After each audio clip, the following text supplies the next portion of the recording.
வணக்கம். இன்றைக்கி நம்ம செட்டிநாடு சமையலில் என்ன பார்க்க போகிறோம்னா, பன்னீரில் ஒரு ரெசிபி சூப்பராக இருக்கும்.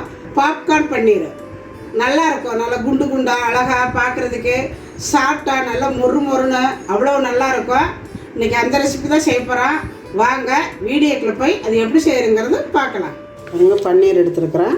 இப்போ இதை நம்ம கடையில் வாங்கின பன்னீர் தான். இதை கட் பண்ணி எடுத்துக்கலாம். இப்போ இதை குட்டி குட்டியாக கட் பண்ணிக்கலாம்.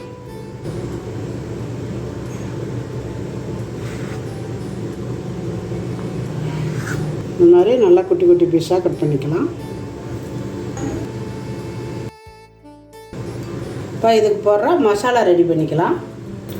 தேவையான அளவு சால்ட்டு போட்டுக்கலாம். கொஞ்சமாக மஞ்சத்தூள் போட்டுக்கலாம். 3/4 ஸ்பூனு மிளகாத்தூள் போட்டுக்கலாம். 1/4 ஸ்பூனு பெப்பர் போட்டுக்கலாம். 1 ஸ்பூனு பூண்டு பொடி போட்டுக்கலாம். 1 ஸ்பூனு வெங்காய பொடி போட்டுக்கலாம். 2 ஸ்பூனு கார்ன்ஃப்ளவர் மாவு போட்டுக்கலாம்.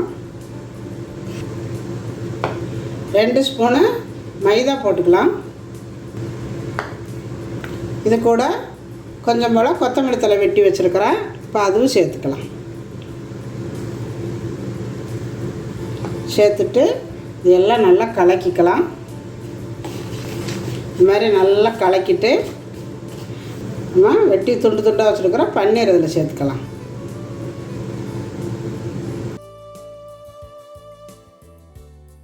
சேர்த்துட்டு இதையும் ஒரு கலக்கு நல்லா கலக்கிடலாம். தண்ணியெல்லாம் விட வேண்டாம். தண்ணி விடாமலே இந்த மாதிரி கலக்கிக்கோங்க. உங்களுக்கு இதில் நான் பூண்டு பொடி வெங்காய பொடி போட்டிருக்கிறேன். உங்களுக்கு வெங்காய பொடி பூண்டு பொடி இல்லைன்னா இஞ்சி பூண்டு பேஸ்ட்டு கூட கொஞ்சம் போட்டுக்கலாம். இது மாதிரி கலக்கிட்டு இது ஒரு 5 நிமிஷம் இப்படியே இருக்கட்டும். மறுபடியும் இப்படி ஒரு கலக்கலைக்கங்க. இந்த பன்னீர் பூரா தனியாக எடுத்துருங்க. தனியாக எடுத்து வேறு பவுலில் போட்டுக்கோங்க. இப்போ எல்லாமே எடுத்தாச்சு. இதில் இன்னும் கொஞ்சம் போல் காரத்துக்கு வரமிளகாத்தூள் போட்டுக்கோங்க. இப்போ இதில் இன்னும் கொஞ்சம் மாவு சேர்த்துக்கோங்க. மாவு பத்தாது. மைதா மாவு 1 ஸ்பூனு, கார்ன்ஃப்ளவர் மாவு 1 ஸ்பூனு, கொஞ்சம் போல் தயிர் விட்டுக்கோங்க. கொஞ்சம் போல் தண்ணி விட்டுக்கோங்க.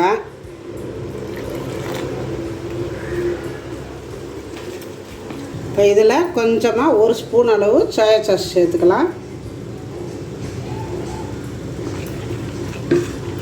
பாருங்கள், இந்த அளவில் இருக்கணும். இப்போ கலக்கியாச்சு. இப்போ இதில் பாருங்கள், இப்படி ஒவ்வொரு பீஸாக அதுக்குள்ளே போட்டு இப்படி ஒவ்வொரு பீஸாக போட்டுக்கலாம். ஒரு 4 துண்டு ப்ரெட் எடுத்து நல்லா பொடி பண்ணி வச்சுருக்கிறேன். இதில் போட்டிருக்கிற பன்னீரெல்லாம் இந்த மாதிரி பிரட்டி ஸ்பூனால் போட்டு பிரட்டிக்கோங்க.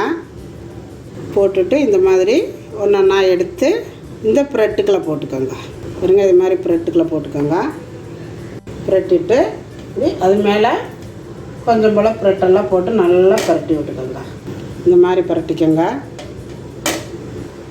நல்லா இந்த மாதிரி பிரட்டி விட்ருங்க. எல்லாமே பிரட்டியாச்சு. இப்போ எண்ணெய் காஞ்சிட்ருக்குது. பொரிச்சு எடுத்துக்கலாம். இப்படி ஒவ்வொன்றா எடுத்து எண்ணெய்க்குள்ளே போட்டுக்கலாம். ரொம்ப ஸ்பீடாக வச்சிடாதீங்க, போட்டவுடனே கரிஞ்சு போயிடும். அதனால் கொஞ்சம் மினிமமான சூட்லேயே வச்சுக்கோங்க. இப்படி லைட்டாக ஒரு சைடு வந்தோடனே திருப்பி விட்டுக்கோங்க. நல்லா பொன்னராக வந்தால் போதும், எடுத்துக்கலாம்.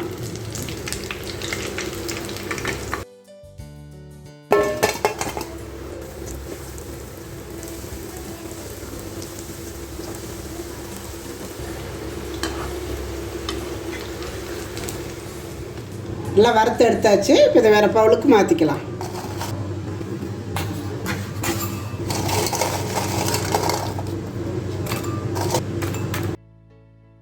இப்போ இது மேலே நல்ல வாசமாக இருக்கிறதுக்காக கொஞ்சம் போல் சாட் மசாலா தூவிக்கிட்டிங்கன்னா ரொம்ப அருமையாக இருக்கும். நல்ல வாசமாக இந்த மாதிரி தூவி விட்டுட்டு கொஞ்சம் போல் பீஸா பவுட்ரு இது கொஞ்சம் லைட்டாக அப்படி தூவிக்கோங்க.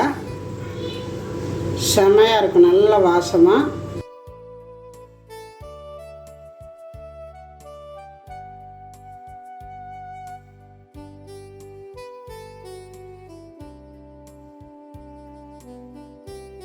இப்போ நம்மளோட பாப்கார்ன் பன்னீர் பாருங்கள் சூப்பராக ரெடி ஆயிடுச்சு.